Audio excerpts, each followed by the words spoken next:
क्या इंसान का ब्रेन एक क्लाउड में अपलोड हो सकता है, यानी एक ऑनलाइन डेटा स्टोरेज में अपलोड हो सकता है? चलिए इसी को जानते हैं। सोचो, अगर तुम्हारी पूरी मेमोरी, तुम्हारे थॉट्स या फिर तुम्हारी पूरी एक पर्सनैलिटी एक कंप्यूटर में अपलोड हो सकती है क्या? इसी थॉट्स को यानी इसी फैक्ट्स को हम एक एक्सप्लोर करके जानने वाले हैं। तो चलिए शुरू करते हैं। साइंटिस्ट और एआई न्यूरो साइंस का यूज करके एक ऐसी टेक्नोलॉजी डेवलप कर रहे हैं जिसमें इंसान का पूरा दिमाग क्लाउड सर्वर में स्टोर किया जा सके।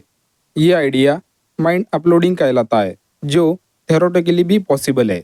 इसका मतलब ये हुआ कि हम बिना बॉडी के भी एक वर्चुअल वर्ल्ड में भी खुद को एग्जिस्ट कर पाएंगे।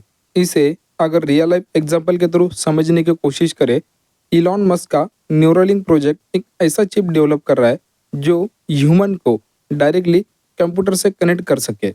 अगर ये न्यूरोलिंक का प्रोजेक्ट एक दिन अगर सक्सेसफुल हो जाए तो तुम्हारे थॉट्स बिना कुछ बोले ही कंप्यूटर में इजीली अपलोड हो जाएंगे।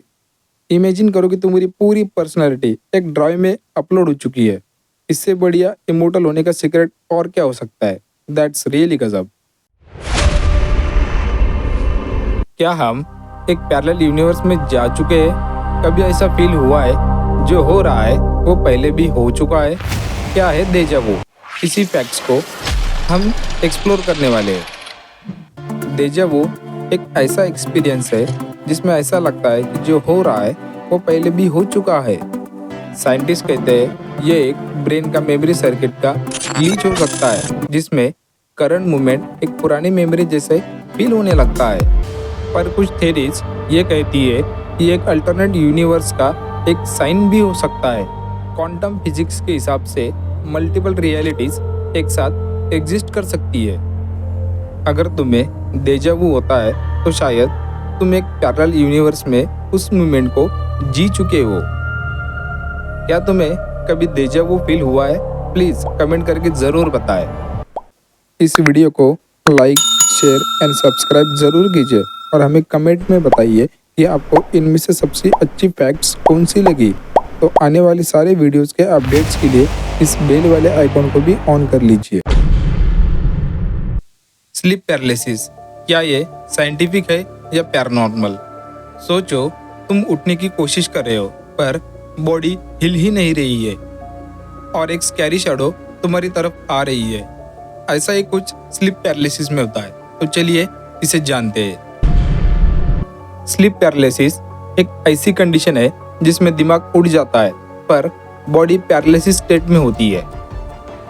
इस कंडीशन में लोग हेलुसिनेशंस देखते हैं, जैसे एक शैडो फिगर या एक भूत या फिर एक स्कैरी एंटिटी। साइंस के हिसाब से ये एक सिर्फ दिमाग का ट्रिक है, लेकिन हर एक कल्चर में इसे पैरानॉर्मल चीज माना गया है। कई लोगों को स्लीप पैरालिसिस के वक्त डार्क शैडो जैसी फिगर्स देखने की बात की गई है। क्या यह बस एक इल्यूजन है या एक अलग दुनिया का क्रिएचर जो सिर्फ तब दिखता है जब हम बेहाल होते हैं? क्या तुमने कभी स्लीप पैरालिसिस एक्सपीरियंस किया है? अगर किया है तो उसमें तुमने क्या देखा है? प्लीज कमेंट करके जरूर बताएं। क्वांटम इमोर्टल, क्या हम कभी मर ही नहीं सकते? क्या हो अगर तुम कभी मर ही नहीं सकते? मतलब अल्टरनेट रियलिटी में तुम हमेशा जिंदा रहो। क्वांटम इमोर्टैलिटी ये एक ऐसी थ्योरी है जो ये कहती है कि जब कोई इंसान मरता है तो उसका कॉन्शियसनेस एक अल्टरनेट रियलिटी में शिफ्ट हो जाता है। मतलब तुम एक दुनिया में मर चुके हो पर एक यूनिवर्स में तुम अभी भी जिंदा। अगर ये थ्योरी सही है, तुम मरने के बाद भी अपनी लाइफ कंटिन्यू कर रहे हो, बस एक अलग रियलिटी में। कई लोगों को ऐसे एक्सपीरियंसेस हुए जिसमें उन्हें लगा है कि उनकी रियलिटी एकदम से चेंज हो गई हो। बस एग्जांपल है दी मंडे, जिसमें लोगों की पुरानी मेमोरीज और दुनिया की रियलिटी अलग हो चुकी होती है। मतलब भी मरे ही नहीं हो। ये काफ़ी इंटरेस्टिंग सी बात है। ह्यूमन ब्रेन का 90% पार्ट क्यों सीक्रेट है? हम सिर्फ 10% दिमाग यूज करते हैं। क्या ये सच है या फिर एक अफवाह? इसी फैक्ट्स को हम एक्सप्लोर करने की कोशिश करते हैं। सबसे बड़ा बिलीफ यह है कि इंसान सिर्फ 10% दिमाग यूज करता है, पर यह सच नहीं है।